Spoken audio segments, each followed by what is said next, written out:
예수님이 12제자를 불러서 능력을 주시는 거예요. 그러니까 예수님이 세례받고 올라올 때 하늘이 열리고 비둘기 같은 성령이 예수님에게 임했고, 그때부터 예수님이 사역을 시작했는데, 이제 예수님께서 제자들을 12를 둘씩 짝을 지어서 전도하러 실습하러 보내시는 겁니다. 그러면서 얘들아, 그러면서 귀신을 제어하고 쫓아내고 병을 고치는 그런 능력을 제자들에게 나누어 주셨어요. 그러니까 제자들이 가진 능력은 내게 아니라 주님의 능력이고 곧 하나님의 능력이죠. 오늘도 마찬가지입니다. 우리가 아픈 사람들을 위해서 기도하면 병이 낫잖아요. 그런데 그게 내가 가지고 있는 능력이면 1년 12달 기도하면 다 병이 나야 되는 거예요. 내 능력이니까. 그러나 내 능력이 아니기 때문에 나을 수도 있고 안 나을 수도 있고.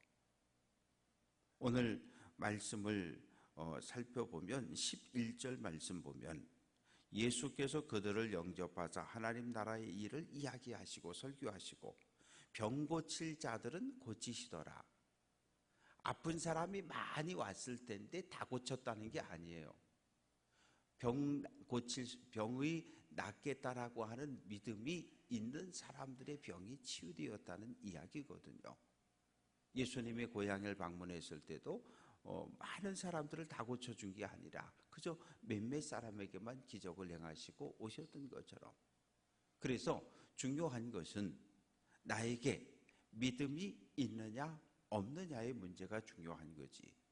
나에게 믿음이 있다면 12회를 혈류증으로 고통받던 그 여인처럼 예수님 옷자락만 만져도 내 몸의 병이 나을 거야, 이 믿음이 있다면, 예수님께 이 친구를 데려가면 나을 거야 라고 하는 이 믿음이 우리에게 있다면, 예수에 대한, 그래서 오늘 36절 보면 오직 예수만 보이더라. 그러니까 우리의 믿음의 표대, 우리 믿음의 대상은 오직 예수, 오직 예수가 내 안에 있느냐 없느냐가 내가 신앙인인가 아닌가를 정리하는 거죠.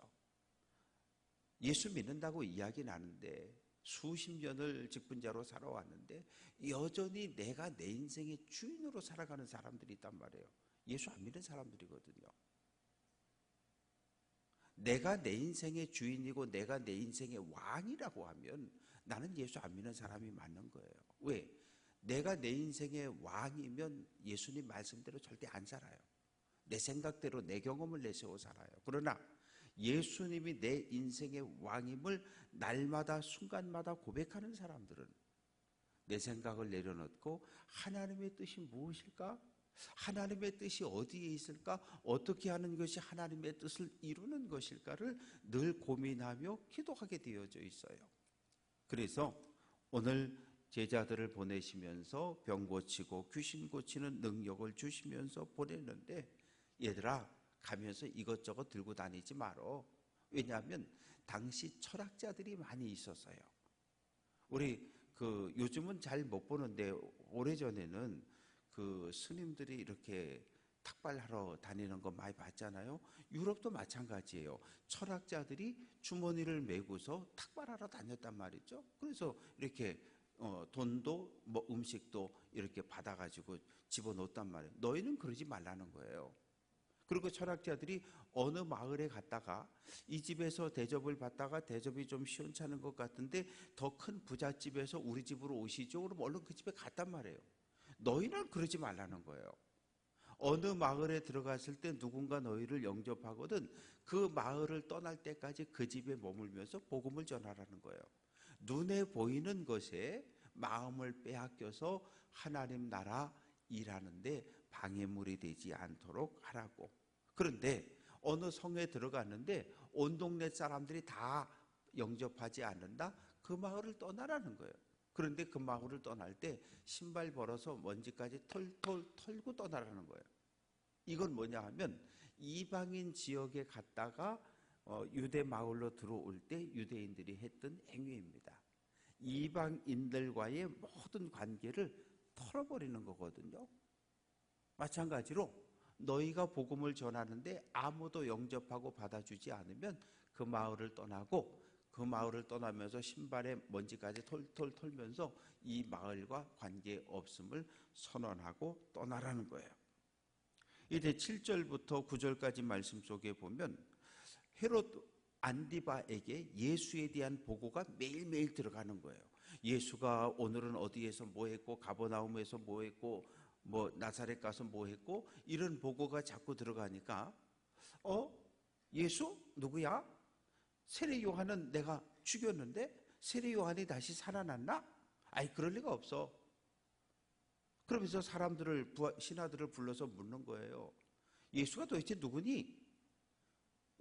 어떤 사람은 왕이 죽인 세례 요한이 살아났다고 하고요. 어떤 사람은 엘리야라고 하고요. 왜? 당시 유대인들의 사고 속에는 엘리야는 죽지 않고 올라갔으니까 언젠가 온다고 그렇게 믿고 있었거든요. 또 어떤 구약의 여러 선지자 가운데 한 사람이 일어났다고도 이야기합니다. 그러니까 9절에서 헤롯이 요한은 내가 목베었거늘 어떻게 이런 일이 일어날 수 있느냐.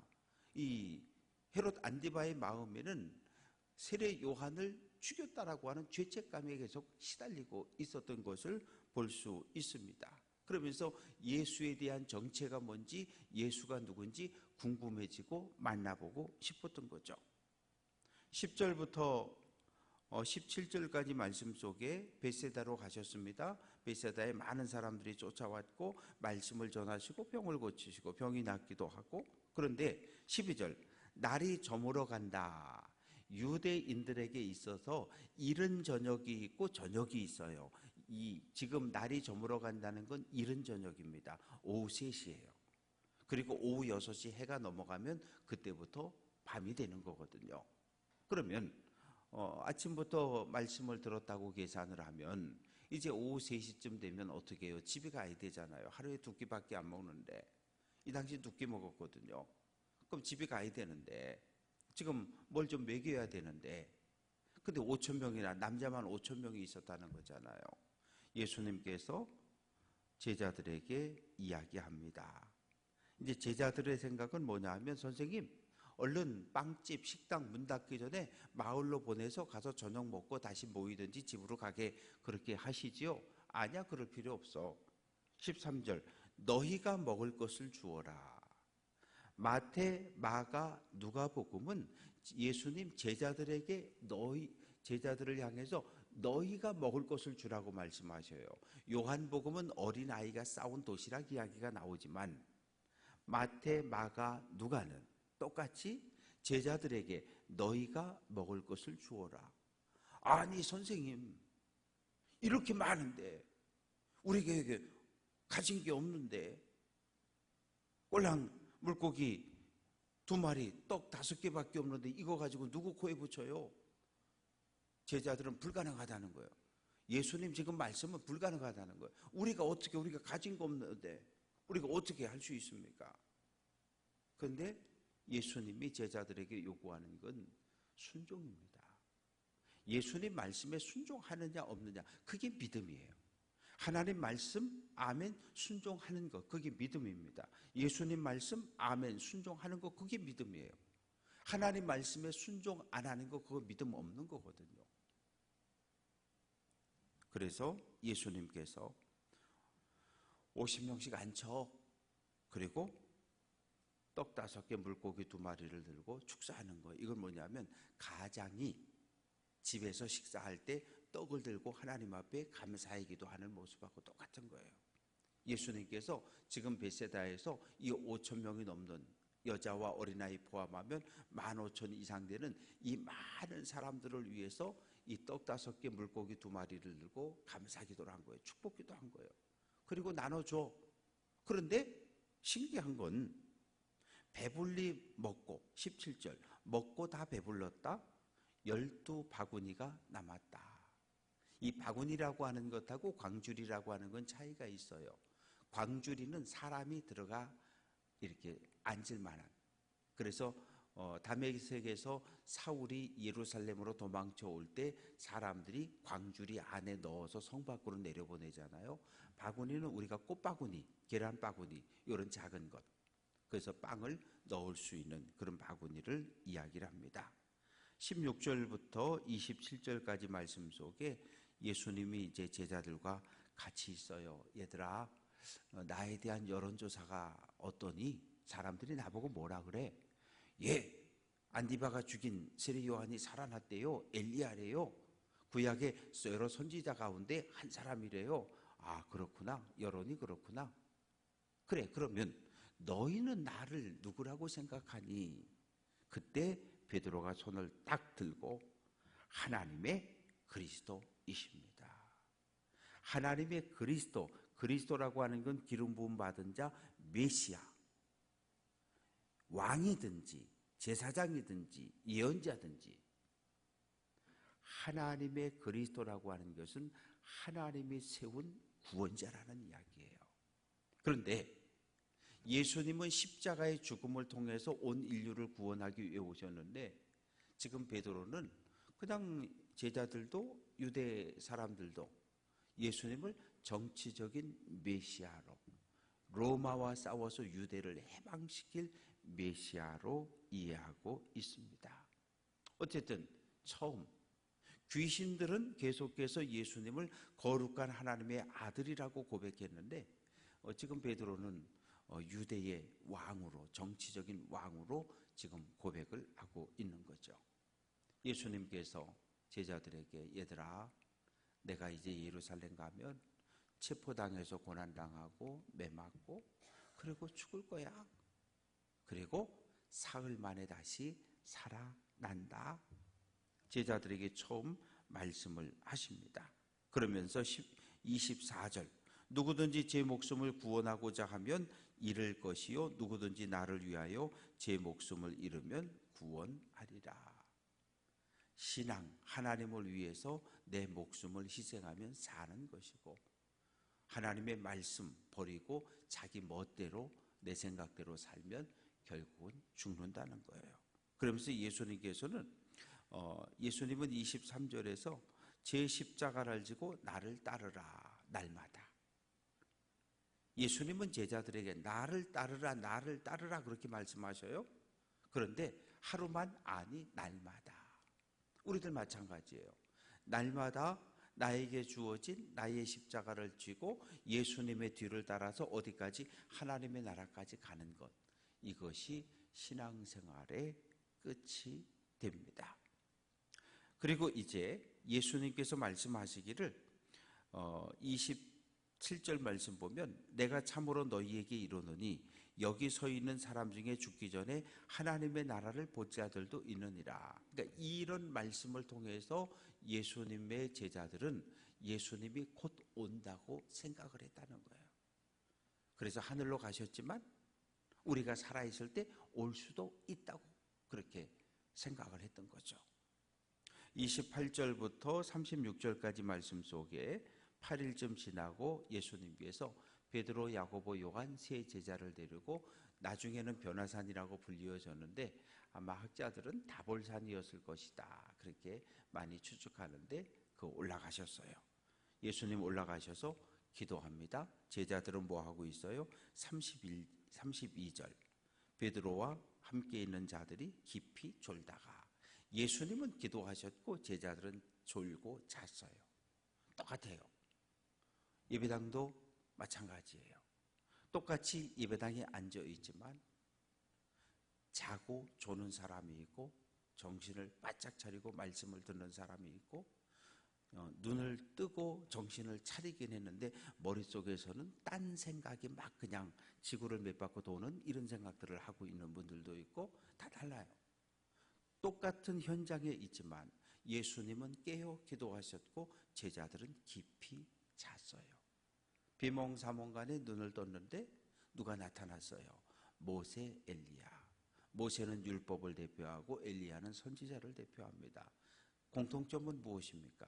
죽음을 보지 않고 하나님께 간 사람들이에요.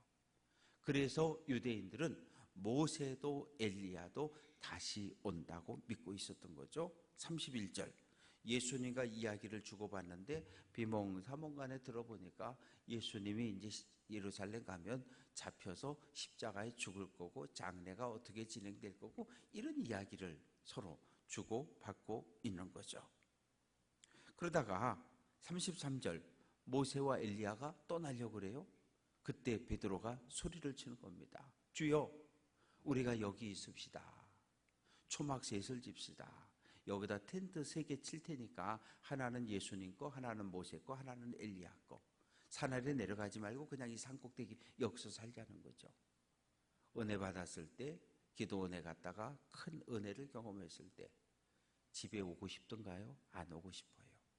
문제를 끌어안고 기도원에 산꼭대기 올라가서 기도하다 문제 해결됐어요. 내려오고 싶던가요? 안 내려오고 싶어요. 여기가 천국이지, 여기서 살자. 마찬가지예요. 우리가 베드로처럼. 그런데 이제 34절 말씀 속에 보면 구름이 덮었다. 소리가 들렸다는 거죠. 나의 아들 곧 택함을 받은 자니 너희는 그의 말을 들으라. 오직 예수의 말을 들으라는 거예요. 왜? 하나님이 택한 하나님의 아들이니까. 그리고 36절 하늘의 소리가 그쳤고 오직 예수만 보였다. 그래서 오직 오늘 이 시대도 마찬가지예요. 사람들이 뭐 여기 선지자가 있다, 저기 메시아가 있다, 저기 누가 있다 그렇게 얘기하는데 거기 마음 빼앗기지 말고 쫓아다니지 말고 오직 예수, 오직 예수 한 분이면 된다는 거예요. 우리는 오직 예수를 그리스도 구원자로 믿고 살아가는 사람들. 오직 예수, 오직 예수 한 분이면 다른 게 필요 없다는 거죠. 오늘 이 새벽 많은 말씀을 여러분들에게 전했는데 2가지 말씀만. 날마다 제 십자가를 지고 나를 따르라. 날마다예요. 2번째 36절 오직 예수, 오직 예수만 보이더라. 예수님 말씀을 듣고 나의 십자가를 지고 오늘도 예수님의 뒤를 따라가는 귀한 성도들 될 수 있기를 주님의 이름으로 축원합니다.